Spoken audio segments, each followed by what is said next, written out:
Welcome back, everyone. I hope you're doing well. Today we have what if India and Pakistan reunited today? Of course, this is post-British India, right? So, and I believe this has really had to do with religious lines as well as other things politically and whatnot. I don't know either. So let's jump right into it. Of course, this is general knowledge. Make sure to hit that like button. Let go.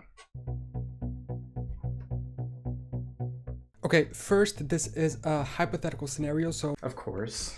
don't get too upset at me. It's just a thought exercise. Yeah. So, what if the British Raj reunited today in 2025? Well, first we need to scratch the first word off of that country name. It wouldn't be British anymore. I'm wondering what it would be like if these countries got together today, recreating the old territories of the British Raj. That's a huge territory.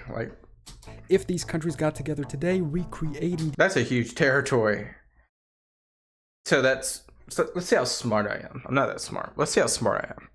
We got Pakistan, India, Bangladesh, and then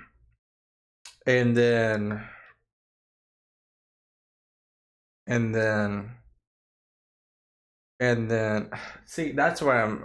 That's not Myanmar, is it? And is that Burma or Myanmar? See, that's where I lose my own self. I'm sorry. Let's keep going. The old territories of the British Raj, but not going back to that colonial rule. This would be a new country making up the territories of India, Pakistan, Bangladesh, and Myanmar.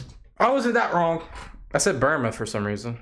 Leaving out Sri Lanka, which I thought was a part of the British Raj, but was administered as a separate colony. We all know that these countries are pretty different today. Yeah. Some don't get along super well, and Yeah, and one of them had a war for like a hot second this year. I think all of them have their own internal issues. I mean, we all know about the rivalry between India and Pakistan, which has actually flared up recently, the fact that Bangladesh broke away from Pakistan through war, and how Burma, or rather Myanmar... Myanmar is Burma! What am I talking about? Constantly struggles with its internal politics and dictatorship. I know that this potential union is completely impossible today, but in a parallel reality where these conflicts didn't exist, it could happen. Or maybe if they had reached independence together from the first moment, it would be a different story. And we could even consider the impossible possibility of, in modern times, all four nations' leaders just meeting up. Instead of arguing over who started the war, they could say, you know what, let's bring the gang back together. Would it be a disaster, or maybe a new global superpower? And the problem with that, obviously, is each individual country have different goals and aims, and they get in each other's way if they were to combine. So, first, which flag would this new country fly? Their flags are quite different, but I guess there are some common elements. All of them use the color green, for instance, and only Bangladesh doesn't use white. Perhaps a green and white bicolor would be the solution then. Myanmar's star could be incorporated into Pakistan crescent and star, and Bangladesh's circle into India's Ashoka chakra in some way. Or they could just use the old British Raj flag without the Union canton. So now that we have a potential flag, let's build this new country. Oh, so this is just a fun video. I gotcha. On paper. Let's call it, for the sake of neutrality, the Republic of the Raj. It's a working title. You can rebrand it in the comments if you have a better idea. Combined, the four countries cover around 5.5 million square kilometers. That's bigger than the entire European Union. It would be the 7th largest country in the world, just slightly smaller than Australia, but significantly more populated. Together, they would have around 1.9 billion people. That's nearly 1 out of every 4 people on Earth living in this new megastate. Wow. It would dwarf China's population and make the US feel like a small country. India already...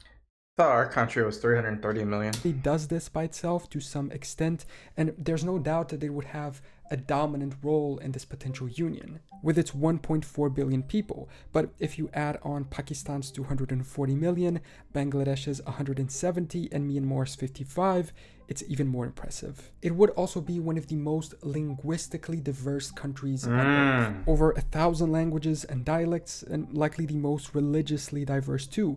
Hindus, Muslims, Buddhists, Christians, Sikhs, all the ingredients for a successful union. And what about the economy? Their combined GDP would be roughly 5 trillion US dollars, combining India's 4.3, Pakistan's 400 billion, Bangladesh's 450, and Myanmar's 70. And not to say that wouldn't increase because of increased collaboration and increased efficiencies. Would place it just below Japan and Germany, but ahead of France and the UK, but the per capita income would still be super low, hovering at around $2,700, which places it firmly in the developing country category. However, the combined workforce would be enormous, and if the country streamlined trade and had a good industrial policy, it could become the world's ultimate manufacturing location. If you ordered something online, odds are it would say made in Raj, no longer made in China.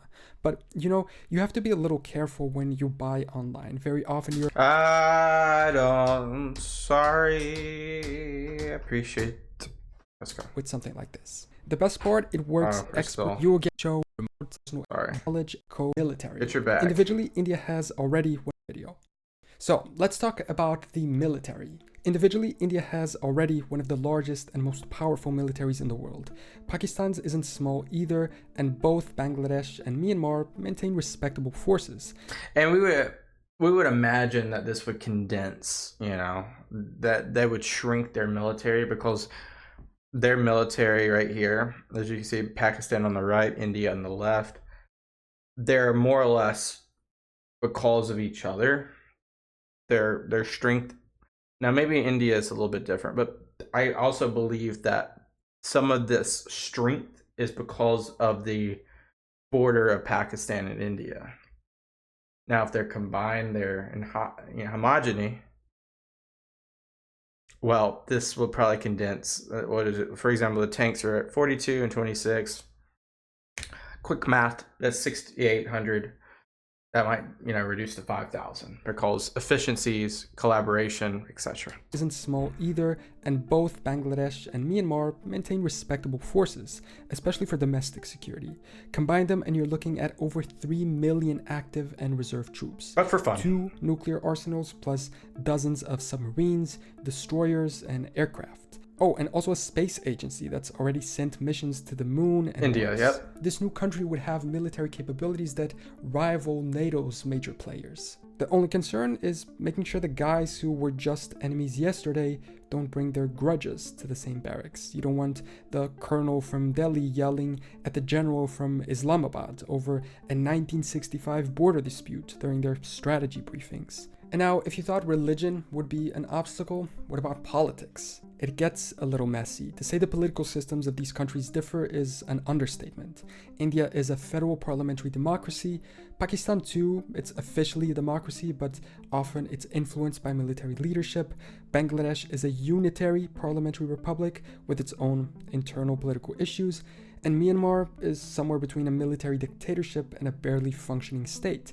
Putting all of these under one political roof would be challenging. You would have to trim the fat somehow. At least. Would it be one central government, a massive federal system, a confederation of semi-autonomous region, and in that case would the internal borders change? Whatever the format, governing this place would make the EU look like a picnic. Parliament would probably have to rent out entire stadiums just to fit all of their MPs. And even if they could make it work at an internal level, how would their neighbors react? China, sitting to the north, might suddenly feel a little nervous. After all, this new Raj would border Tibet, Xinjiang, and Yunnan. With its own Muslim populations and Buddhist minorities, it could become a more vocal advocate for Uyghur or Tibetan rights, which would be a problem for Beijing. To the west, Iran and Afghanistan would have a new giant on their border. Pakistan and Afghanistan already have some border disputes. Would that continue here? And given its newly found superpower status, maybe the Raj would attempt to invade and take over its weaker neighbors. But more importantly, this new country would be big enough to throw weight around in the UN. It would reshape BRICS and probably demand a permanent seat on the UN Security Council. To do it, they would definitely have to put up a united front by first resolving those internal conflicts that we mentioned earlier. One of the benefits of it all just becoming one country is that theoretically, all the border conflicts would end, but that might just be on paper. There's at least 3 major issues that bring conflict to these nations today: Kashmir between India and Pakistan is arguably the most enduring conflict in South Asia. And then the river. If they were part of the same country, the line of control could become meaningless. Kashmir could theoretically become just another state or province with autonomy under the federal umbrella. But of course, the decades of problems won't just disappear overnight. Myanmar's Rohingya crisis has caused some issues with Bangladesh. And I gotta pause and read this. Finding safe haven in Bangladesh. Hundreds of thousands of Rohingya have left their ethnic homeland of Rakhine State for the district of Cox's Bazar in Chittagong, Bangladesh. Rakhine State, Myanmar. Okay, so Myanmar has states. Rakhine State, Cox's Bazar, district. Okay. Okay, so Cox's Bazar is Bangladesh, and people in their king state have fled to that for asylum. Okay. And in a unified Raj, the government would be under pressure to enforce human rights more strictly.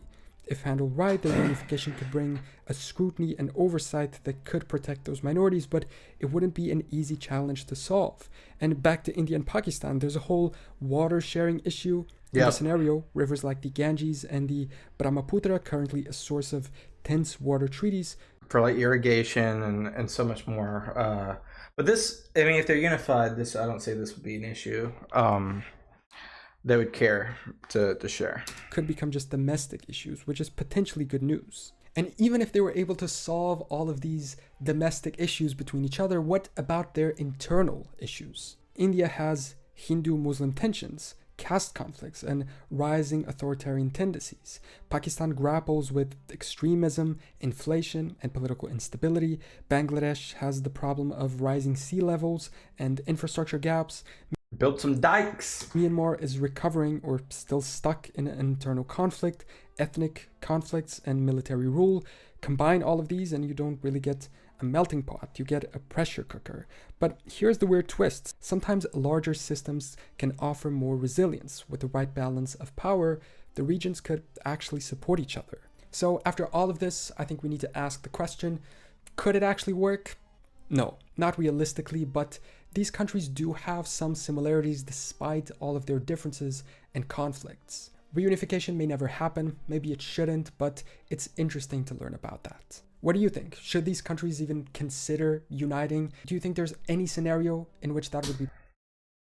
What do you guys think? I don't know. I mean, I feel like the religious and the political side really just puts the nail in the coffin that it would not happen. But there needs to be some more of homogeny. I used that word twice now. There needs to be more homogeny between the two for like Pakistan and India, like specifically. There needs to be more there. Myanmar and Bangladesh, I feel, are closer. They're obviously closer neighbors, so they need to have a little bit more collaboration and empathy for one another. The migration issue is interesting in Myanmar. But we haven't really looked at that much, so I really don't have anything to say about it. So, interesting video. Cool hypothetical. Let me know what you guys think. I'll see you guys next time. Peace out. Bye-bye.